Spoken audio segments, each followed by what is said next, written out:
Okay, let's dive right into this. I want you to close your eyes for a second and just imagine you're standing 4,000 feet above the absolute busiest airport in the world. Welcome to this explainer. Today, we're stepping into the incredibly high-stakes, super intense world of Atlanta Hartsfield-Jackson International Airport's Air Traffic Control Tower. We are going to look straight at the invisible architecture that literally keeps our modern world flying. It's going to be a wild ride. So here's the million-dollar question.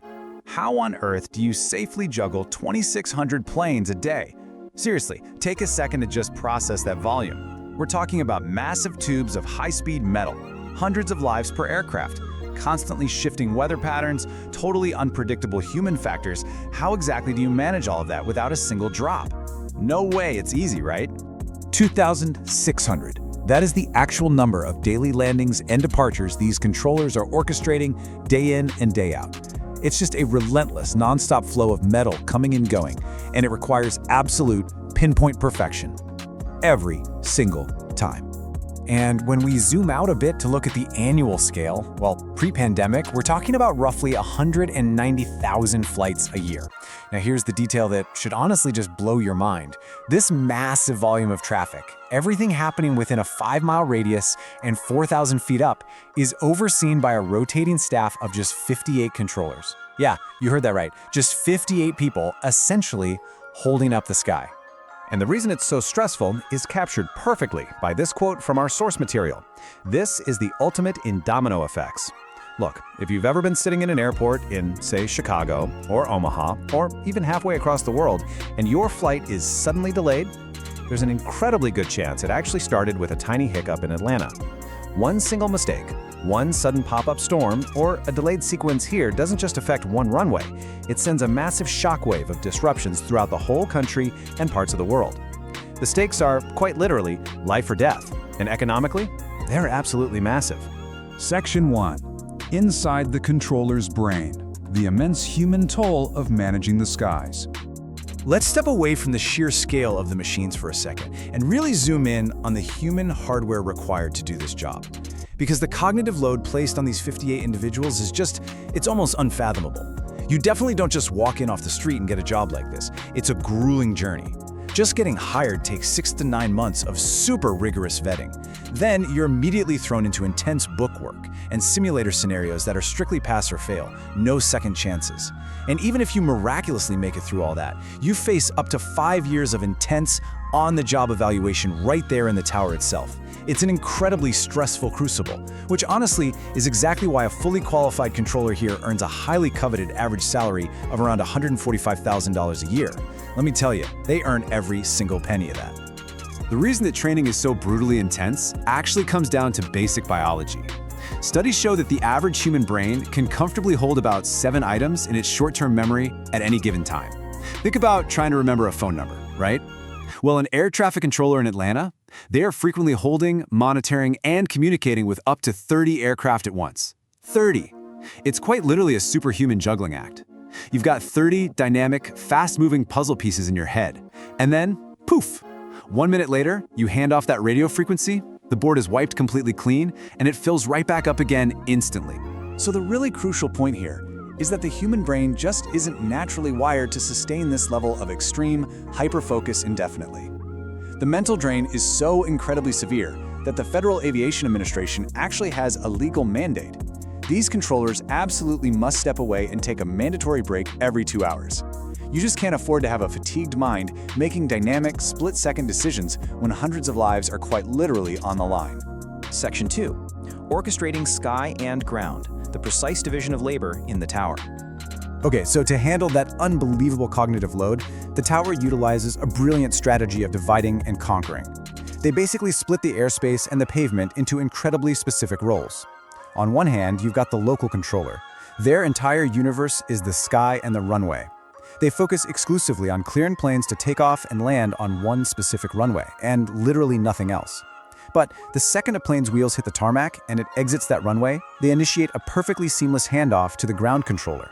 Now, this controller's entire reality is the pavement. They're efficiently routing these massive, heavy planes through a complicated maze of taxiways right to the gate, all without any fender benders. But how do they actually communicate all this complex info so fast? Well, there are very strict rules of the radio. First off, it doesn't matter where you're from in the world, the universal language of air traffic control is English, always. Second, the terminology is totally 100% rigid. Whether you're flying into Chicago, Atlanta, or anywhere else, the commands never ever deviate. Why?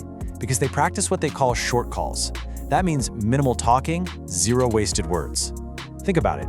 At any given time, up to 15 different airplanes are sharing one single radio frequency. If someone rambles, another pilot might miss a life-saving instruction. Now, it's not all just robotic, stiff commands. They actually have some pretty great insider lingo. My absolute favorite is clear in a million. That's what controllers call a beautiful, crisp, sunny day where you can basically see forever. On a clear in a million day, the tower gets to operate at peak absolute efficiency, beautifully flowing up to 132 arrivals an hour. It's a total game changer. Section 3. The art of sequencing, the secret sauce to airport efficiency. Now, what's really interesting here is, if you've ever been sitting on the tarmac, staring out the window, just frustrated, wondering why your pilot hasn't moved a single inch in 10 minutes, well, this is exactly why. What feels like a super annoying delay to us passengers is actually a massive, high-stakes game of 3D chess happening way up in the tower. And the craziest part? The foundation of this chess game is surprisingly analog. It all revolves around the flight strip. Whether it's printed on a piece of paper or displayed digitally, this strip is basically the DNA of a flight. It shows the flight number, like Delta 1904, the aircraft type, where it's going, and exactly when it needs to be there. Controllers physically or digitally slide these strips around to build their entire priority sequence. So let's see how this actually builds into a real strategy. The FAA has a very strict rule. Planes heading in the exact same direction must be separated by at least 4 miles in the sky to prevent mid-air collisions. Makes sense, right? But if you just send planes out blindly, you're going to create massive wait times. So controllers use this brilliant loophole by alternating directional departures based on those flight strips. They'll launch a westbound flight to San Antonio, then immediately send a northbound flight to Milwaukee right behind it. Then boom, another westbound flight to Houston. By alternating the flight paths, they can safely launch 3 planes in the exact same amount of time it would normally take to launch just one. That right there, that is the true art of sequencing. Section 4. Battling weather with technology. Maintaining operations when visibility hits 0. Of course, even the absolute best-laid sequencing plans can completely fall apart the second the ultimate wildcard comes into play: the weather. When a pilot initiates a go-round because a storm makes the approach unstable, the controller literally has to rethink their entire sequence on the fly. And that brings us to one of the most terrifying realities of this job, completely captured by this quote from the tower. You can go upstairs and you can look out of that window and you can see nothing at all and still have movement taking place. Just imagine that for a second. A massive, sprawling airport filled with high-speed, fuel-heavy aircraft operating entirely blind in a thick soup of fog. And this brilliantly illustrates exactly where modern technology steps in, as the controller's ultimate safety net. The days of a little bad weather completely shutting down an airport, those are largely behind us.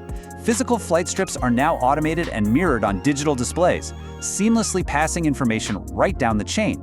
Advanced forecasting means controllers are practically never surprised by pop-up storms anymore.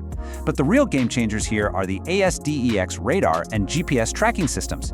These tools are so insanely precise that a controller can literally look at a screen, confidently separate and identify aircraft locations and say, "Cleared for takeoff," while staring into a solid wall of white fog right outside their window. It's wild. Look, everything we've talked about today, the super rigid radio rules, the complex sequencing loopholes, the highly advanced radar, it all serves the tower's core mantra: efficiency, efficiency, efficiency. But they never compromise safety in the equation. It is an awesome, incredibly heavy responsibility that those 58 rotating controllers carry on their shoulders every single day just to keep our world connected and moving safely. Which leaves us with a really fascinating final thought to ponder. As algorithms get smarter, as radar gets sharper, and as technology handles more and more of the sky, could a machine ever truly replace the intuitive split-second human edge required to juggle 30 dynamic aircraft at once? Or will the ultimate domino effect always require a real human brain to hold all the pieces together? I hope you enjoyed this explainer. Keep learning, and I'll catch you next time.